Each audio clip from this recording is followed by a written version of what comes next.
This is the Rich Dad Radio Show. The good news and bad news about money. Here's Robert Kiyosaki. Hello. It's Robert Kiyosaki, the Rich Dad Radio Show, and the program's about the good news and the bad news about money. And today we have some really bad news. So if you guys are bad news junkies, this is a good one. But the good news is we'll have good news after that. And the title of today's talk is, Are You Prepared? This is the bad news for the coming crash. The good news is if you're prepared, you can make a lot of money in it. You know that my theme never changes. I really do not trust our government. I don't trust the stats coming out. I don't trust what they say to me. So that's why we take great risk of life and limb and fortune and fame and reputation, doing these broadcasts. So today we have my sweetheart Kim in the audience, and she's been listening to me since 1984. Thought I was a wacko then. She thinks I'm a wacko today. Not quite as big a wacko today as you used to be, but as I used to think. Because what I said. It's coming true. It's coming true, yeah. And also, dear friend Jerry Williams, he's from American Precious Metals. He's a guy I get my physical gold from. I don't buy ETFs anymore. Made that mistake. And we'll talk about why. Yeah. And we also have Charles Goyette, great friend. He's been with the Rich Dad. I mean, you've really been a supporter of Rich Dad ever since I first came out with my very unpopular book, Rich Dad, Poor Dad, where I said your house is not an asset and savers are losers and all those other controversial thoughts. And still, Charles was a financial news commentator, and he took a great risk to have me on this program. So Charles is the author of Red and Blue and Broke All Over. He's pretty optimistic, saying, restoring America's free economy. I mean, give me a break here, Charles. And the dollar meltdown. Gotta have some good news. Yeah, I'm not here about restoring America's economy. I'm here to make a lot of money. That's what, I think America's going down. I've been saying this for years. It's not been popular. It's cost me a lot of friends and family. It's also cost me reputation because, as you know, the media is controlled. And if you speak out, you do get, you may not be assassinated with a bullet, but you get assassinated with character assassination. So with that, it's a very important program. It's called, Are You Prepared for the Coming Financial Crash? And most important, we're going to find out why it's happening and what to do about it. You see, a lot of people today know something's wrong. They just don't know what to do. So if that's you, this is a great program for you. Kim? I'm excited about the program today because, we talk a lot about what do you invest in this time and in this economy. And one of the things we talk about are the hard assets and specifically gold. And so why not bring in the expert on gold, because gold is doing some funny things today. And Jerry Williams is going to talk to us about what's happening, why it's happening. Is it really happening? Do we have gold? What's going on in this whole market where gold should be going up and it's not going up? And Charles, of course, is an expert in all of economic topics. So we're going to get some real facts, straight facts of what is really going on, and not what the media, not what traditional media is recording and reporting. So I'm excited. So let me ask Jerry, are you concerned about not only the U.S. economy, but the world economy? Oh, definitely. And by the way, you mentioned gold is not going up. And actually, if you were in India and valued your gold in rupees, you'd be way ahead now. So it depends on what currency you're referring to as to where the direction of gold is going. And, of course, gold bottomed in July at $1,180 very briefly one day. And now we're sitting just over $1,300, around $1,320, with a recent high last month of $1,427. And, the question might be, well, how can it keep moving up and down like this? It's too volatile. Should I get into something like that? And I would advise anybody thinking about it, not so much the price you pay, but how much you have when all this comes crashing down. It doesn't matter what you have paid for it. You just need to have it. And while the price is relatively low, we're down almost 35% from the high of 2 years ago. So you think it's manipulated?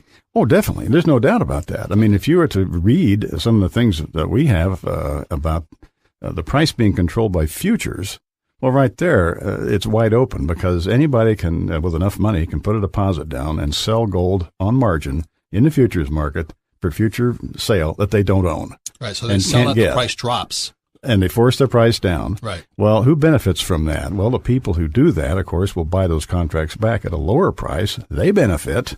We're too small to do that.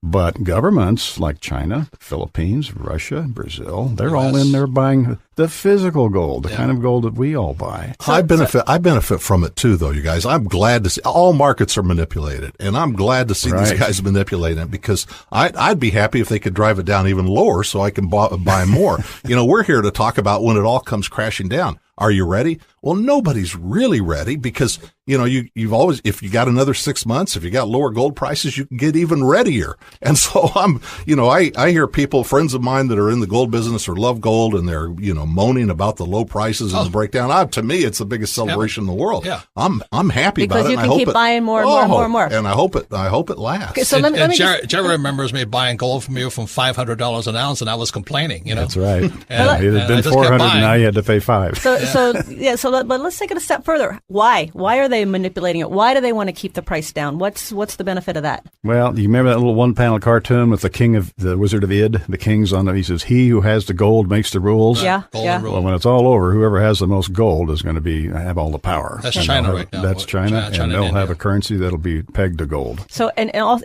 if the price of gold did start go up, if they weren't manipulating and it was going up, doesn't that draw a lot of confidence away from the dollar? Does the dollar value keep going down? In fact, what we're really talking about, and everybody listening to this show that have been listening to Robert for years knows this, that, when you look at the price of gold going up, you're really not looking at the price of gold so much as a reflection on the quantity and the quality of U.S. dollars. And the quantity of U.S. dollars, we haven't even gotten started on that conversation. I mean, they've created trillions of dollars over the last few years. They're just sitting there kind of humming, waiting to enter the monetary system. And I mean, it's an explosion of potential price increases. And here they announced this week that they're not only are they not going to taper back and stop, they're just going to keep doing it. I mean, these people are out of their minds. And so, if they're saving money, they're nuts, aren't they? They're absolutely nuts. The stock market has been lifted on the wings of this money printing. Yep. It's very, very dangerous here. But we've seen this. We've seen people they get swept up into the real estate market at the very top, the .com market at the very top, and now here's the Dow making new highs and so on and so forth. On the basis of what? On the basis of what? Consumer confidence? Yeah. No, consumer confidence is in the tank. On the basis of what? Employment? Full-time jobs turning into part-time jobs? No. So on the basis of what? On the basis of nothing but money printing. Once again, Robert Kiyosaki, the Rich Dad Radio Show, the good news and bad news about money. If you miss any parts of this program, go to richdadradio.com, where all of our podcasts are archived, and all of our shows, especially this one, I would recommend re-listening it to one more time.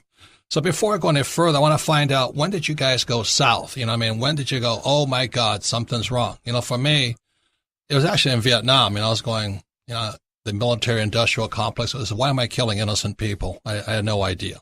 They weren't communists, they were Buddhists, I'm going, or Catholics. So what am I out here for?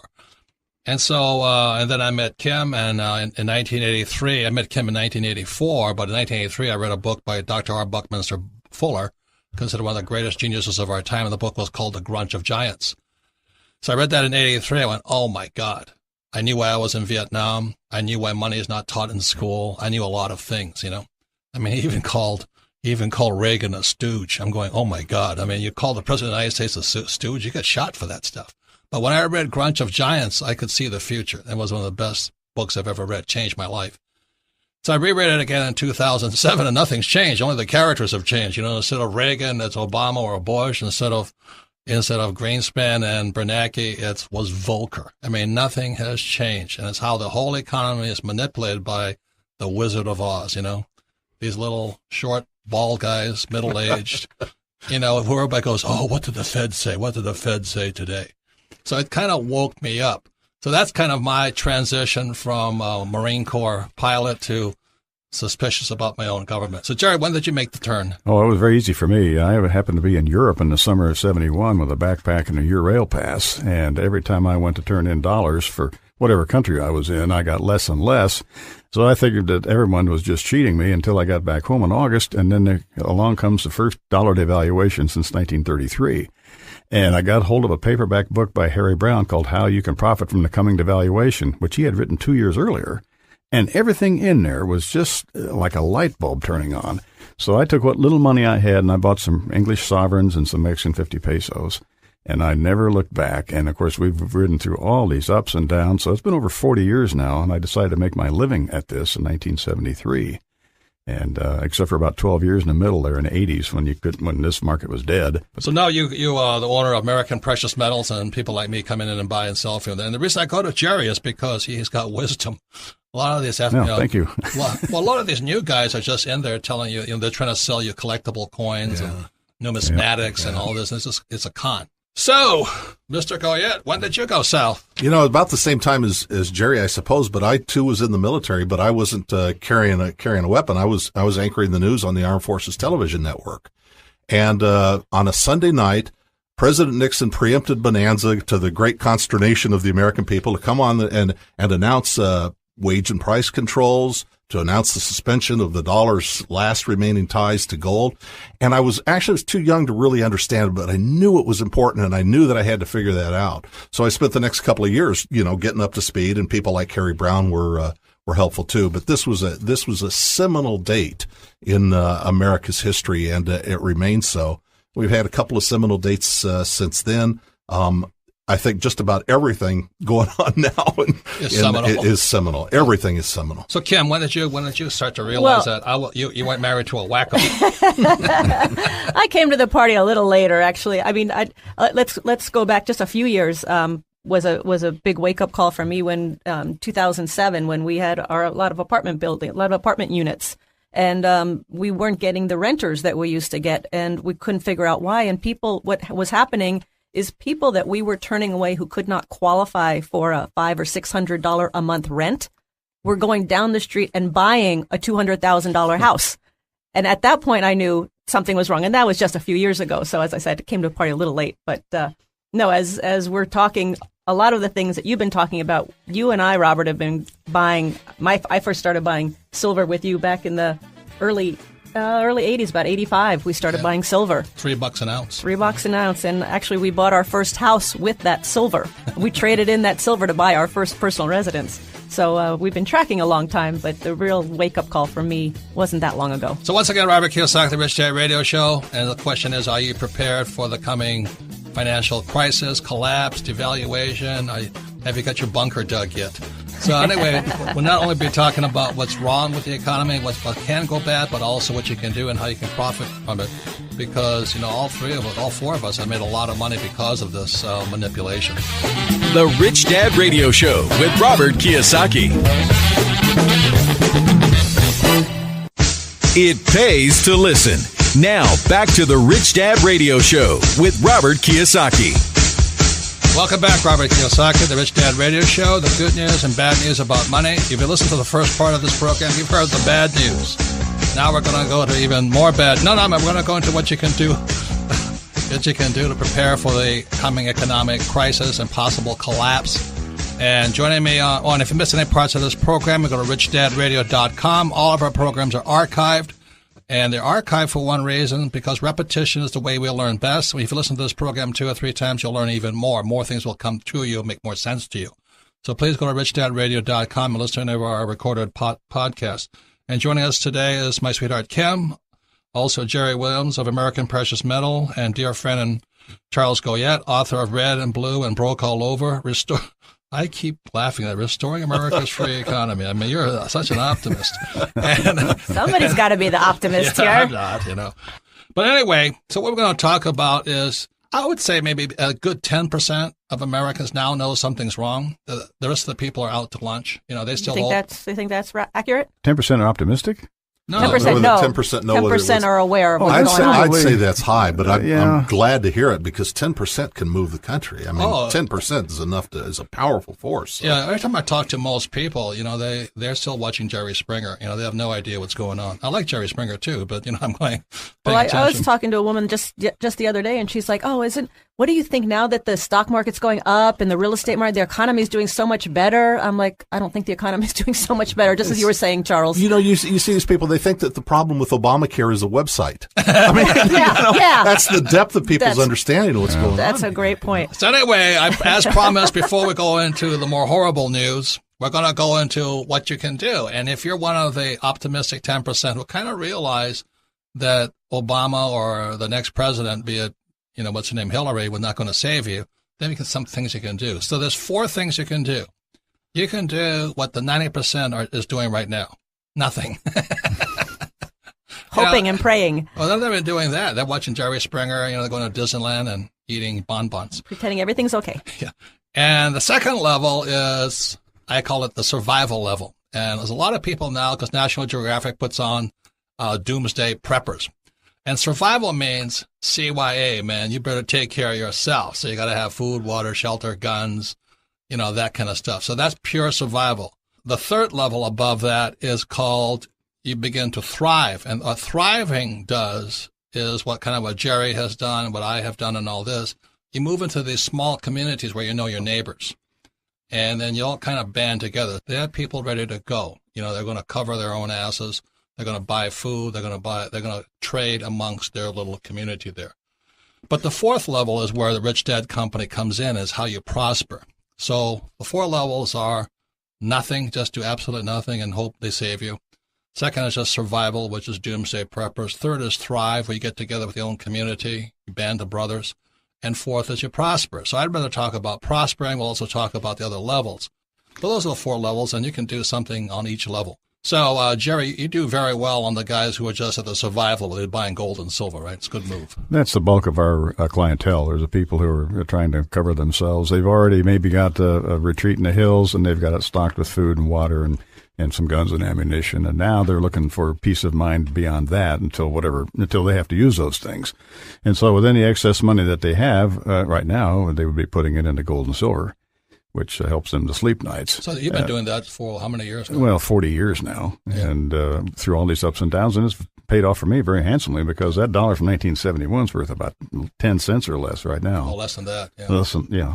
It's interesting. I was on a plane flight not too long ago and talking to the guy sitting next to me, and he's in his early 40s, and we started talking about gold, and he goes, "Oh, I buy gold. I buy gold." I said, "Why do you buy gold?" He said, "Because my grandfather told me when I was a little boy that if I were to buy anything, to buy gold, because if there's any economic problems, gold will survive." So he's been collecting gold since he was like 10 years old. So, Mr. Goyette, what do you recommend? I recommend gold and I'm crazy about silver now, but I recommend them for 3 reasons. And the 3 reasons I recommend it is, first of all, for a currency crisis. A currency crisis is knocking hard on the door in the United States and globally right now. For wealth preservation, so some in your hands that you can get in your hands when you need it in a currency crisis, but for wealth preservation too. And then the third one, and this should be a joy to everybody, and that's just the pure pleasure of profiting. And we were talking earlier about the prices here right now. This is a time to enjoy the pleasure of profiting in these precious metals, not just gold, but silver too. Somebody has given us this gift of low prices. So besides being prepared for the whole thing falling apart, besides having stuff that you can get your hands on when the ATMs aren't spitting out cash anymore and, nobody wants your paper money. Besides all that, right now is a great time just to profit, to improve your circumstances. Why are you so crazy about silver now? I tell you why, Kim, and it's kind of subjective. For a couple of years, I haven't been too wild about it, but I see the scale of the monetary problems around the world have gotten so big. Supply of gold is so small that there has got to begin a monetary movement towards silver. Now, everybody knows about its industrial capabilities, and because the world has been in a funk and been in a slowdown, silver prices are low because of industrial demand. There's only 12 years left of silver anyway. Yeah, there's not much silver left. Burned up. And once people start moving into it, once people realize that it is, it is also a monetary metal, people kind of forgotten that in this country. But once they begin to realize that, the rush into silver can just skyrocket. Well, just 30 years ago, two people basically cornered the market in it. Mm-hmm. And now, that was 30 years ago, 1980. Now, in 2011, again, a couple of people, George Soros and John Paulson, through their hedge funds, had all the silver tied up. And when they changed their minds and pulled out, it crashed from nearly $50 all the way down to under $20. So if 2 people can corner the entire world's supply of it, obviously it's in short supply. Right. So once again, Robert Kiyosaki, the Rich Dad Radio Show, the good news and bad news about money. Again, we're talking about the 4 levels of basically how you participate. Again, the big levels of Jerry Springer fans, they do nothing. Second level is, doomsday preppers on National Geographic. They just cover their asses, and that's where gold and silver starts to come in, as long as guns and ammunition, food and water and shelter and those things. Then you go to the thrive level again, which is communities. So, Jerry, it's no mistake you live in Prescott, is there? Right. Yeah, I'm spending more and more time up there, and we have quite a network of people from all different professions. But you want to have that guy in your corner who does plumbing, who also might be a pharmacist, and maybe an electrician or two, and people are good with tools, and you want to be able to contribute yourself. And then the fourth level is you prosper. So you're going to do nothing, survive, thrive, prosper. And I think prospering is what Rich Dad stands for. So, Charles, what are you doing? It's really simple. It's really simple. First of all, you got to avoid a calamity. And the big calamity out there that Americans are really set up for now is the stock market. Amen. It's like watching the housing bubble. You know, every cocktail waitress in town, you'd go into Starbucks and people were talking about how they were buying, every cab driver was talking about, how he's buying, condos and all the leverage and he didn't have to qualify and so on. Look at the stock market. It is the same thing. So the first thing But Charles, CNBC this morning said it wasn't a bubble. Yeah, of course. That's not a bubble. What do you expect from Bubble Vision? What do you expect? Who are their advertisers? Who are their supporters? Who subsidize that? By the way, their ratings are in the tank. I mean, literally, CNBC's ratings are in the tank, like a 9-year low or something. So I have an idea that there is very little widespread market participation. Because people know they're lying to them. Yeah, and it's the NBC part of that. Yeah. But Wall Street is having money funneled their way by quantitative easing, by Fed policies. So it has been great for Wall Street, but it's inflation. People say, where's the inflation? That's the inflation. It's financial asset inflation by the Federal Reserve. It hasn't gone perhaps to your grocery store level yet, maybe not to the price of clothes, although you still see climbing prices in all those areas. You see huge financial asset inflation. So first of all, be very, very wary of that, and then start moving your money into something that is enduring. And we've been talking all during the program about tangibles. If you can excuse me for patting myself on the back here, but I warned about the real estate bubble, and then in 1996 I began writing Rich Dad's Prophecy, and then 2004 he came out, and I said the next way they were going to take your wealth was through the stock market crash, and they're going to suck you in through these 401k, IRAs, and all these schemes, like the pension schemes of governments and all this. Everybody is in what I call tertiary wealth. It's not real. It's paper like the dollar. The millions of people are in the stock market. So we just had Chris Martenson of Crash Course on it, and he says the same thing. You're saying the same thing right now. The way they're going to rip the world off, America, most of the people, the middle class, is they're going to crash that stock market. Your money is in it right now, your retirement, your hope, dreams, your college education in it, and they're going to suck it out of the economy. So that's the way it's going to come down. So first was a real estate bubble, which they still have not anybody's recovered it. Millions of people are still in foreclosures. They're holding foreclosures off the market. People have lost the American home, things like this. And then next they're going to lose their IRAs, their retirement plans, their government plans, and all this. So that's really kind of my doomsday look at the future. And thank God more and more people like, Charles, you're saying it, Martinson's saying it, I've been saying it, this guy Jim Rickards is saying it, who wrote Currency Wars. Don't forget Jim Everybody's Sinclair. saying the same thing. Get out of the stock market. So when we come back, that's what we'll be talking about. That's kind of the bad news, but there's also got to be good news. Be forewarned, at least you can do something yet while it's still in a bubble. So why don't you think about that? Let's talk about when we come back, a conversation you and I had this morning, Robert, about what we're going to do with our money, where we're going to put it. Well, this is what husbands and wives talk about, isn't it? Probably not most, but it was a pretty interesting discussion. We had a discussion on whether we're going to stay with the gold, dollar, or the Swiss franc, and we're still arguing about that. I don't think the average person even knows the difference in gold, dollars, and Swiss francs, or converting into Swiss stocks using Swiss francs. So this is where with Rich Dad Company comes in, is you've really got to know the differences, and that's where financial education, what we stand for, comes in, and that's where you prosper. One right move, whether you're going into dollars, Swiss francs, or stocks denominated in Swiss francs, or gold, will make a big difference in your future life. But that takes depth. When we come back, we'll be going more into more of what you can do, because, sweetheart, this baby is coming down. We'll be right back. The Rich Dad Radio Show with Robert Kiyosaki. The good news and bad news about money.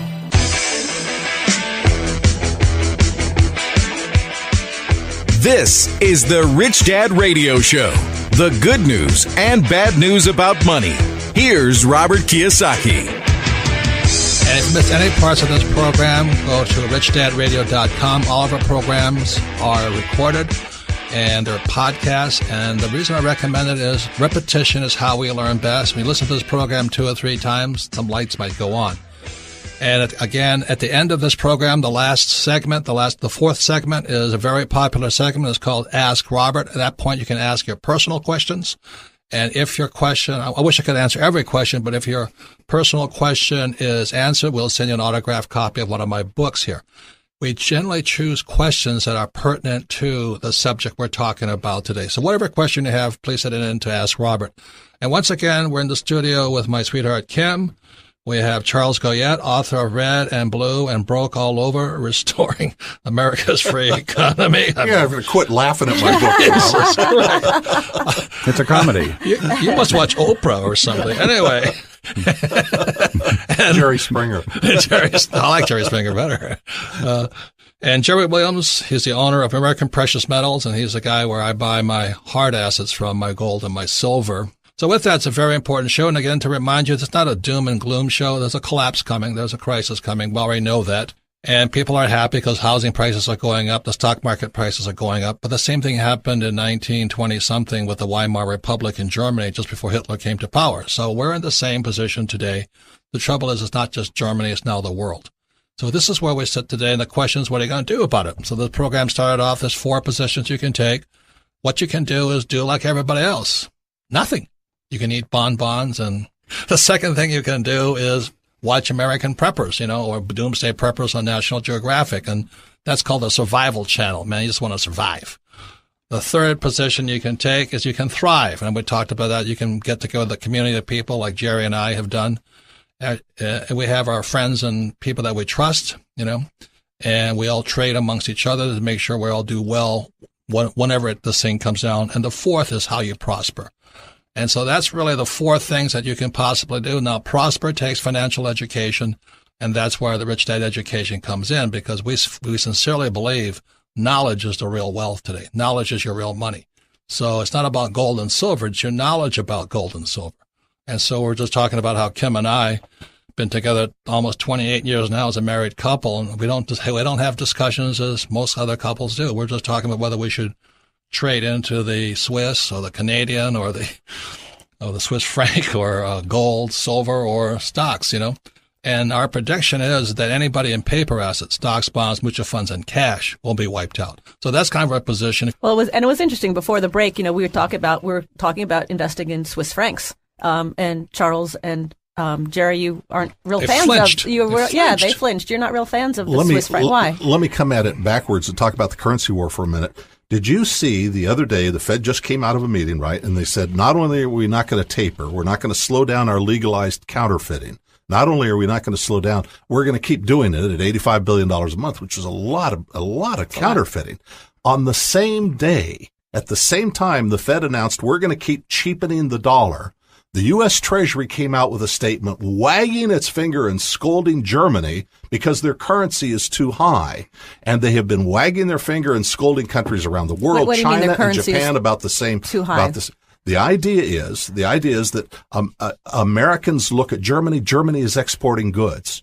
And so American politicians want to cheapen the value of the dollar with money printing so that foreigners can buy our manufactured goods very inexpensively. In terms of their currency, it's all very, very cheap. This is a policy of such madness that it boggles the mind, because the American people left with a cheap dollar have to buy energy, they have to buy food, they have to buy components for things that come from all over the world. So the price, the manufacturers get a break at the expense of the cost of living of the American people. The reason I mention this, that causes the middle class to shrink and the poor to get poorer. That's what happens. The reason I mention this is because the Swiss have always been so sound during my entire lifetime until recently. And in the last couple of years, the Swiss have started playing this currency war game as well, cheapening their currency.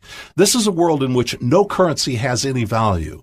It only has the value the government says and that people are willing to believe and accept. So the Swiss franc, which was once backed by gold, had a statutory backing, 40% gold. For every Swiss franc they printed, they had to have so much gold in reserves. They have no backing of anything. They are no different than the U.S. dollar. They are all in this currency war, currency cheapening game together. And so they've taken generations of banking honesty and reliability and secrecy and so on and squandered it playing the same sort of game and following the same sort of economic policies as the United States and our Federal Reserve. So you're saying that the Swiss franc has to devalue. It's a fiat currency that, because we're just in Switzerland. Well, we have floating rates, so there's nothing is fixed. I mean, there's devaluations going on every day. We were just in Switzerland and said if we don't devalue, our companies go broke. Right. Well, the Japanese are doing it even worse. So that's why all of you savers out there, you listen to all these experts out there saying save, save, save, save. Change channels, man. You're being lied to. Don't save it in the banks. Yeah, don't save it. That's a loser. And these discussions about, this currency, and this week I'm going to go to the euro, and what about this currency, that currency? These are like ships that are all taking on water. And so you say, well, I'm on the Titanic here in the U.S. dollar. It's going down. It's descending at a 17% rate. So I'm going to jump to the euro or the Swiss franc, which is the Lusitania, but it's only going down at a 13%. So are you saying that there's not really no currency out there that is worth investing in? That's so right. better to put better to buy gold and silver. You got it, Kim. There is not one redeemable currency in the world. Okay, let me bring up something else then. Okay, so I was told it was that the first country that goes back to the gold standard wins. And what I'm reading about is China seems to be gathering a whole lot of gold. China maybe has towards bought that more end. gold this year so far than the entire world's mining output. You can look it up. And they're encouraging their own citizens to buy gold. Yeah, why? Why did wait. This was China encourages people to buy gold, and in 1933, you were put in jail if you owned gold in the United States. Right. So well, ask even yourself, worse, in 1948, after the what's revolution. going on? Well, let me give you a personal anecdote about this, because when my book, The Dollar Meltdown, came out, immediately China bought it. The largest publishing company in China, owned by the government of China, bought the rights to it immediately. And I know that it's because of one passage in there in which I said, if China keeps doing what they have been doing, they will be the dominant economic and commercial power on the face of the earth for the next 100 years. And what was that one passage? Exactly what we've been describing on this radio. So they wanted to hear an outsider say it to the Chinese people, and that's why they bought and published The Dollar Meltdown. And what happened for Kim and I is back in 1995, we bought for no money down this gold mine in Dalian province in China. No money down because they were getting rid of it.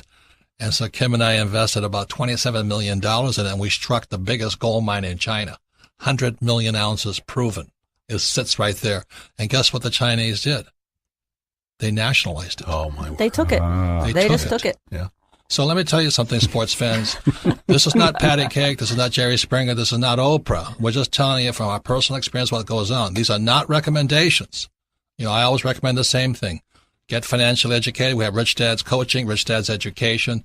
Learn. Well, that term nationalization brings up something we haven't mentioned yet, and that is the nationalization of retirement plans, by the way, which just happened in Poland. Jim Rogers just mentioned that. It means your 401k and IRA may be taken over by the U.S. government. And they say, that'll never happen here. Yeah. Look, when the government needs money, they find a way to get it. And for the most part, they've been satisfied for the time being because they can print it. They can inflate it. It's been a pretty good game. But when that game starts getting a little bit dicey, and it is, more people wake up, the more people realize that there's a problem, the more alternatives there are around the world. When that game starts getting dicey, they have to find the money somewhere else. Once again, it's Robert Kiyosaki, the Rich Dad Radio Show, the good news and bad news about money. Today we're talking about a very important program, what to do when the crash comes. Again, there's 4 things you can do. 1 is do nothing.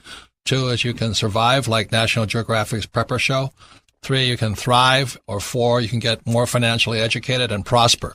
So really, that's the program. And what we're warning people of, if your wealth, if your future is stored in the stock market, this is not advice. This is a cautionary thought. That is the next transfer of wealth. They're going to take all the people who have their hopes, dreams, and futures set up in the stock market, and they're going to take it from you. Jim Rogers, the Quantum Fund, he says the same thing. We're saying the same thing. So we're not saying do it and take our advice. We're saying get educated, check us out, check yourselves out, because obviously your financial planners are going to say, no, they're full of it. The financial planners are going to say, no, stock market's safe. It's gone up by 8% every year for the last 50 years. And of course, they're lying. So anyway, that's what the Rich Dad program is about. It's about financial education, because we really believe that knowledge is the new money. And the question is, why isn't our news talking about this anyway? Why is a lot of this stuff censored? So really, that's what I want you to think about today. Final words, Charles, before we go into Ask Robert. We're talking about, the possibility of nationalization and pension funds and so on. Just this last month, a number of bureaucrats at the International Monetary Fund floated an idea. It's very much like what happened in Cyprus. The midnight closing of your account, they plunder it, they rob you, and then you're, good luck withdrawing your money after they've depleted 20%. That means the idea of safest money in the bank is of course. It's not true. And they floated the money of doing this European-wide. Now, listen, if they can do it in Europe, they can do it here. But the IMF literally talking out in their official journals about a midnight closing of the banks in Europe, depleting people of 10% of their holdings before they reopen. They said in their own article, of course, if we're going to do this, we have to do it on the QT. Because if people get wind of it, they'll pull their money out. So they don't tell you they're going to do that in advance. You have to listen to shows like this, to be prepared for this isn't made up stuff. This is stuff that's going on in the real world today. Jerry, what do you want to say? Well, there's a term that's been recently used to describe people in general, and it's called normalcy bias. Normalcy bias, which is that if the thing has always been a certain way, it will always continue to be that way. And I think that's where most people are. They have normalcy bias. And wake up to it. If you think that your bank account can't be seized and suddenly you become a partner in the bank instead of a depositor, or your retirement plan is safe because the IRS has approved of it, well, then you have normalcy bias because something like this could actually happen. It has happened in the past. Right. Kim, final words. Oh, thank you for all the insights today, because it just validates, buying gold, buying silver, getting out of the stock market. That's what we do. We're not in the stock market. We're very little, but we're buying gold. We're buying tangible, hard assets. We're going to keep doing that. And the learning never stops. So I appreciate it. And I just want to say, too, next section coming up is Ask Robert. So if you do have a question, please submit it to richdadradio.com. We really thank you for your questions. We'll get to as many as we can. richdadradio.com. And once again, we're not telling you what to do. We're just telling what we think is going to happen. Telling you what we're doing. It's really up to you to decide where you're going to play the game. The Rich Dad Radio Show with Robert Kiyosaki. The good news and bad news about money.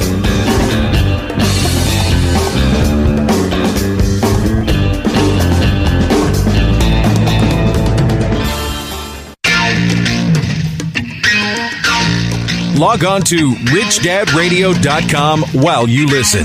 Now back to Robert Kiyosaki. Welcome back, Robert Kiyosaki, the Rich Dad Radio Show, the good news and bad news about money.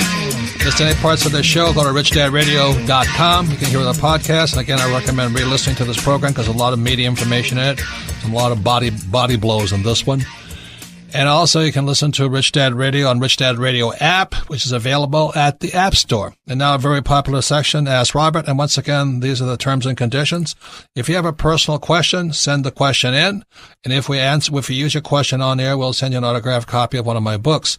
And then what we do then, we select the questions that most appropriately fit the discussion of today. And as you know, if you listen to any parts of this program, the question is, what's going to happen when the economy collapses?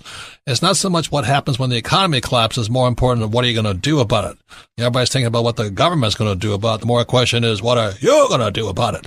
So with that, we have Melissa. What's the first question? Our first question today, Robert, comes from Diane here in Arizona. Favorite book, Cash Flow Quadrant. Her question is this: in the event of a complete dollar meltdown, what would this look like in terms of time frame? Would it be an overnight nightmare, or would there be some preceding events that would take place? Well, there's always people that know earlier than others. We've known this crisis was coming for 30, 40 years, and it's combined in this room here. But the first thing you're going to notice is that people will start getting out of town, which we are. There'll be a run on the banks. There will be supermarket runs. People will be stocking up on food. And fourth, gas stations. So that's kind of my opinion. Those are the first indicators. And then after that, the news will spread. What do you think there, Jerry? Well, we saw a microcosm of this with Hurricane Sandy. Gas stations were out of gas. So ATMs didn't work. People were getting into fights. Grocery stores are empty. Stores were empty. That can happen just to a snowstorm in the winter. The stores literally have 2 days' supplies to take care of everybody. So that would be a case where the dollar was repudiated, and then maybe you might have to resort to some kind of barter, maybe with silver coins or something. Once again, Robert Kiyosaki, the Rich Dad Radio Show. We had the guest star. I've got to reintroduce him, is Charles Goyette, author of Red and Blue and Broke All Over. And also that was just Jerry Williams. He's the owner of American Precious Metals, the guy where I get my real metals from, and my sweetheart, Kim. So in regards to that question, what indicators should we be looking for, Charles? What are things we should be paying attention to right now? First of all, rising prices. When the guy on the 10 o'clock or 11 o'clock news is standing out in front of your local grocery store and he says, and the shoppers are complaining that they can't make and the government's got to do something because prices at the grocery store are right. That's when they start covering it in the news. But I'll tell you, the great economist Ludwig von Mises calls, for a non-English speaker, this is a pretty good term. He used the term the crack-up boom. And he says the crack-up boom happens suddenly. You see all these other indicators, prices going up, the reporters standing outside the grocery store, all people starting to complain, fights breaking out at the gas stations. But he says the crack-up boom is the instant when everybody suddenly realizes, like at one, like a flock of birds that turn all at the same time or something, that it's not that prices are going up, but that the currency itself has become worthless. And it suddenly dawns on everybody in the community, and they become desperate to turn their money over. What have you got? Anything you can buy. You have a broken fax machine, I'll buy it. That's the crack-up boom, when people get desperate to unload their paper money for anything of tangible value. What's the next question? I'll go to answers. Our next question is from Jeff in Honolulu. Favorite book is Cash Flow Quadrant. His question is this: I'm collecting silver on a regular basis. When the dollar implodes, what will I do with the silver at that time? Well, hopefully you'll not tell anybody you have any. Keep it well hidden. Well, it's because silver and gold and bullets and food and water will become real money. And at that point, we'll find out what's really real, what's really important. You know, your high-heeled shoes and your Gucci handbags will drop precipitously in value. What do you think, Jerry? Well, as far as what to do with it, obviously keep it unless you need to buy something. And then, of course, you'll have to find somebody, whether it's Craigslist or something like that. And carry a gun when you exchange it. Right. Well, obviously, you want to store it in a safe place. You don't want to carry it around on your body all the time. And, use it for barter. So you think silver will be a huge barter silver tool? Will be used as money, like it was up until about 1965. Yeah. Use your paper money as long as you can find somebody foolish enough still to take keep your silver and keep your gold as long as you can possibly hold on to it. But there's a function called price discovery that takes place almost immediately. I mean, little kids in third world countries, if you try to buy a pack of gum from them on the streets and your country has just devalued its currency overnight, they know it the next day. So people will, it's funny how it happens, but it happens spontaneously. People will learn the value of silver in exchange and barter for buying groceries and food virtually overnight. I saw that National Geographic special, Robert, where they went into the jungles of the Amazon, where the people were mining for gold. The indigenous people were actually panning in the river. And they said, well, we'd like to buy your gold. How much do you want for it? And they knew the spot. They knew the London afternoon fix. They didn't have any radios, televisions, anything. And they knew instantly what the prevailing price was. When it comes to money, people are very, very smart. In school, they're idiots, but in school, when it comes to money, they're pretty smart. It's instinctive. Our next question is from Jason in Mississippi. Favorite book, Unfair Advantage. He says this: Robert, you've spoken and written much about the effects of the U.S. getting off the gold standard. Can you explain why Nixon took us off of it in the first place? That's a great question, and I suggest you read more about it. But we're importing more than we're exporting because we were right after World War II. Japan and Germany were destroyed, and so the way they got back on their feet was they started exporting Toyotas and Volkswagens, and we had to buy them. And when we bought them, prior to the gold standard, we had to ship them gold for Toyotas and Volkswagens. Your comments there, Jerry? Yeah, I want to know, what is the gold standard? Why did we get off it? Yeah, that's the final stage. We actually got off the gold standard in 1933 with Roosevelt. And the gold standard when they raised meant the price from $20 to $35. But then towards the end of World War II, we converted to the gold exchange standard. Which is the Bretton Woods Agreement in 1944. The Bretton Woods Agreement, the dollar would be exchangeable for gold at any time. That was our promise. So over 1944 to 1971, we lost somewhere close to a third of all the gold reserves we had because people were actually taking advantage of it. They were converting, not people, although people could do it then, but governments could convert their dollars, their excess dollars, for gold. And we had a run on our treasury. Nixon and John Connally, the Treasury Secretary, hit the panic button and said, no more convertibility. So the dollar is no longer convertible to gold. That was when all our inflation's really started. So the gold standard itself meant that you could not print any more money than we had gold for. That's why Roosevelt actually had to expand the money supply by reducing the value of the dollar by doubling the price of gold practically. It was your basic fraud by the United States government, basically larceny. We told the countries of the world, you used to hold gold in your central banks and issue your currency against gold. From now on, you can just hold dollars, and if you If you're ever suspicious about the dollar, you can always turn it in. We'll always give you gold for it, no problem. You hold these dollars, and we're just like we're like a person writing checks for which there was no deposit to cover. We were floating bad checks all over the world, and we got caught. So let me give you the dates again. It was 1933. FDR took us off the gold standard. 1944 was the Bretton Woods Agreement. Exchange standard. And they said that the dollar would be backed by 20% of gold, which means the dollar we could not print any more money than the gold we had in the storehouse. But you could convert it at any time if you were government. And then so you had a dollar, you could get 20% of that in gold. And at that point, the dollar became the gold. So what happened was these central banks started loading their vaults, not with gold, but with dollars. And everything was fine from 1944 to 1971. And Nixon said, aloha, you're hosed. And that's when foreign exchange came in. And this whole thing went into the biggest bubble ever. So people say, well, why did prices start rising? I said, well, because the dollar was going down. That's very simply why gold is such a powerful force, or a governor, a regulator of the world economy. That ended fixed exchange rates on currencies too, by the way. And as a sign of things to come, central banks, having been net sellers of gold forever, suddenly in 2009 and 2010 became net buyers.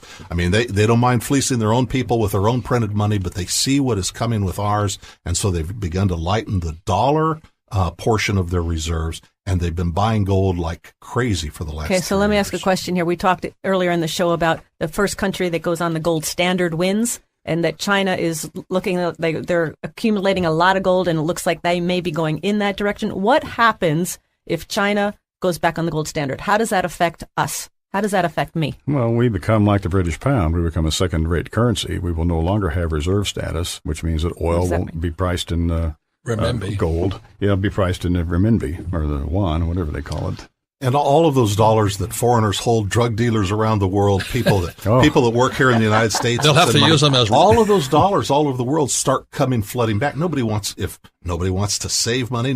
Look, if Argentina inflates its currency, people can use the U.S. dollar. But so then people will want to use the. Yeah. So nobody will want the U.S. dollar. So my U.S. dollars are going to be worth less and less and less and less and less. Much less. And everything's going to become more and more and more expensive. Is that correct? Mm-hmm. And that's why for years you've been hearing me say savers or losers. If you watch television, every financial expert comes on and they say save, save, save, save, save. You got to ask yourself, why are they doing that? And the reason is because the government controls media. So we have one more question, and I just want to reiterate, please submit your questions to richdadradio.com. Next question is from Jeremy. Jeremy lives in Bremerton, Washington. Favorite book, Cash Flow Quadrant. His question is this: what year will gold become untouchable by the Fed? I have no idea what he's talking about. You have any idea what he's talking about? Can the Fed are untouchable?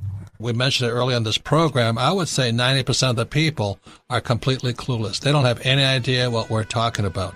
Once again, if you don't have an idea and this is all Greek to you, then please go to richdadradio.com, re-listen to the program once, 2, 3 times, 10 times, so it begins to sink into your brain. Because if you don't, some of our friends who are financial experts will go on, save, save, save. Put your money in a well-defined portfolio of stocks, bonds, and mutual funds. And those are the guys that are ripping you off. Till then, remember this. In a world where money is trash, knowledge is the new money. Thank you all very much. You've been listening to the Rich Dad Radio Show with Robert Kiyosaki. To learn more about the good news and bad news about money, go to richdadradio.com.